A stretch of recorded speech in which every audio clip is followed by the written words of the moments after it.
ಎಲ್ಲರಿಗೂ ನಮಸ್ಕಾರ. ನನ್ನೆಲ್ಲ ಆತ್ಮೀಯ ಬಂಧುಗಳೇ, ಈ ಆಷಾಢ ಪೂರ್ಣಿಮೆಯನ್ನು ನಾವು ಯಾಕೆ ಇದನ್ನು ನಾವು ಗುರುಪೂರ್ಣಿಮೆ ಅಂತ ಕರಿತೀವಿ? ಸತ್ಯವತಿಯವರ ಮಗನಾಗಿರ್ತಕ್ಕಂಥ ವ್ಯಾಸ ಮಹರ್ಷಿಗಳು ಆಧ್ಯಾತ್ಮಿಕ ಸಾಧಕರು, ಅಷ್ಟೇ ಅಲ್ಲ ಬುದ್ಧಿಜೀವಿಗಳು, ಅತ್ಯಂತ ಜ್ಞಾನವನ್ನು ತಿಳಿದಂಥವರು. ಅವರು 4 ವೇದಗಳು ಏನು ಋಗ್ವೇದ, ಯಜುರ್ವೇದ, ಅಥರ್ವಣ ವೇದ, ಸಾಮವೇದ ಅಂತ ವೇದಗಳೇನಿದೆ ಅವುಗಳನ್ನು ಜನಸಾಮಾನ್ಯರಿಗೆ ಅದರ ಅರಿವನ್ನು ಕೊಟ್ಟವರು. ಅದಷ್ಟೇ ಅಲ್ಲದೆ ಮಹಾಭಾರತವನ್ನು ನಮಗೆ ತಿಳಿಸಿಕೊಟ್ಟಂಥವರು ಶ್ರೀಯುತ ವ್ಯಾಸ ಮಹರ್ಷಿಗಳು.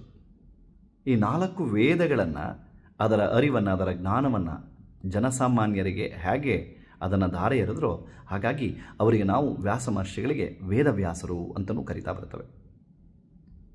ಇವತ್ತು ವೇದವ್ಯಾಸರು ಹುಟ್ಟಿದ ದಿನ, ಅವರ ಜನನ ದಿನ ಈ ಆಷಾಢ ಪೂರ್ಣಿಮೆಯ ದಿನ.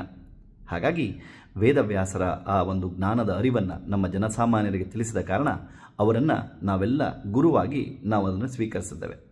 ಹಾಗಾಗಿ ಈ ದಿನವನ್ನು ನಾವು ಗುರುಪೂರ್ಣಿಮೆ ಅಂತ ನಮ್ಮ ಒಂದು ಜೀವನದಲ್ಲಿ ಅಳವಡಿಸ್ಕೊಳ್ತಾ ಅವರನ್ನು, ಹಾಗೆ ನಮಗೆ ಜ್ಞಾನದ ಬೆಳಕನ್ನು ನೀಡಿರ್ತಕ್ಕಂಥ ನಮ್ಮ ಗುರು ಹಿರಿಯರನ್ನು, ಗುರುಗಳನ್ನು, ಹಾಗೆ ಒಂದಕ್ಷರಂ ಕಲಿಸಿದಾತ ಗುರು ಅನ್ನುವ ಹಾಗೆ ನಮಗೆ ಯಾರೆಲ್ಲವನ್ನ ನಮ್ಮ ಜೀವನದ ಮನದ ಕತ್ತಲನ್ನು ಹೋಗಲಾಡಿಸಿ ಜ್ಞಾನದ ಬೆಳಕನ್ನು ನೀಡಿರ್ತಕ್ಕಂಥ ಪ್ರತಿಯೊಬ್ಬರನ್ನು ಸ್ಮರಿಸ್ತಕ್ಕಂಥ ಈ ದಿನವನ್ನು ನಾವು ಗುರುಪೂರ್ಣಿಮೆ ಅಂತ ಪೂಜೆಯನ್ನು ಮಾಡ್ತಾ ಬರ್ತೇವೆ, ಅದನ್ನು ಆಚರಣೆಯನ್ನು ಮಾಡ್ತೇವೆ.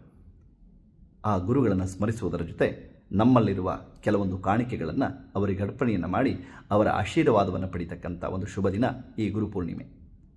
ಈ ದಿನವನ್ನು ಎಲ್ಲ ಆಧ್ಯಾತ್ಮಿಕ ಏನು ನಮ್ಮ ಮಠ ಮಂದಿರಗಳಲ್ಲಾಗಿರ್ಬೋದು ಅಥವಾ ಯೋಗ ಶಾಲೆಗಳಲ್ಲಾಗಿರ್ಬೋದು ಅಥವಾ ಹಲವಾರು ಆಧ್ಯಾತ್ಮಿಕ ಪರಂಪರೆಯನ್ನು ಹೊಂದಿರತಕ್ಕಂಥ ಮನೆಗಳಲ್ಲೂ ಸಹ ಈ ದಿನವನ್ನು ವಿಶೇಷವಾಗಿ ಗುರುಪೂರ್ಣಿಮೆಯನ್ನು ಆಚರಣೆ ಮಾಡ್ತಾ ಬರ್ತಾರೆ.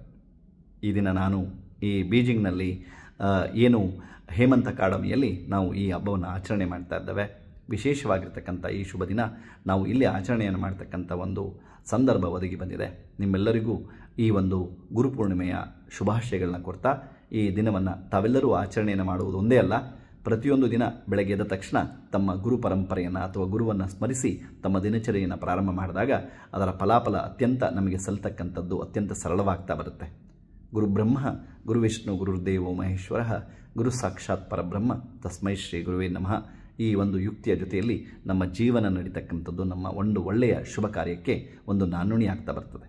ಅದಷ್ಟೇ ಅಲ್ಲ, ಅರ ಮುನಿದರೆ ಗುರು ಕಾಯುವ ಅಂದರೆ ನಮ್ಮ ಏನು ದೇವತೆಗಳು ಸಹ ಮುನಿದ್ರು ಸಹ ನಮ್ಮ ಆ ಒಂದು ಗುರು ನಮ್ಮನ್ನು ಕಾಯ್ತಾನೆ ಅಂತಕ್ಕಂಥದ್ದು ನಮ್ಮ ಒಂದು ಪರಂಪರೆಯಲ್ಲಿ ಬಂದಿರತಕ್ಕಂಥದ್ದು. ಹಾಗಾಗಿ ಗುರುವಿಗೆ ನಮನವನ್ನು ಸಲ್ಲಿಸ್ತಾ ನಮ್ಮ ಈ ದಿನದಿಂದ ಪ್ರತಿನಿತ್ಯ ಬೆಳಗಿನ ಜಾವವನ್ನು ಗುರುವಿಗೆ ಸ್ಮರಣೆಯನ್ನು ಮಾಡ್ತಾ ದಿನಚರಿಯನ್ನು ಪ್ರಾರಂಭ ಮಾಡೋಣ ಅಂತ ಕೇಳ್ಕೊಳ್ತಾ ಮತ್ತೊಮ್ಮೆ ಎಲ್ಲ ಸಮಸ್ತ ಜನತೆಗೆ ಈ ಗುರುಪೂರ್ಣಿಮೆಯ ಶುಭಾಶಯಗಳನ್ನ ಕೊಡ್ತಾ ಇದ್ದೇನೆ. ಧನ್ಯವಾದ. ಶುಭ ದಿನ.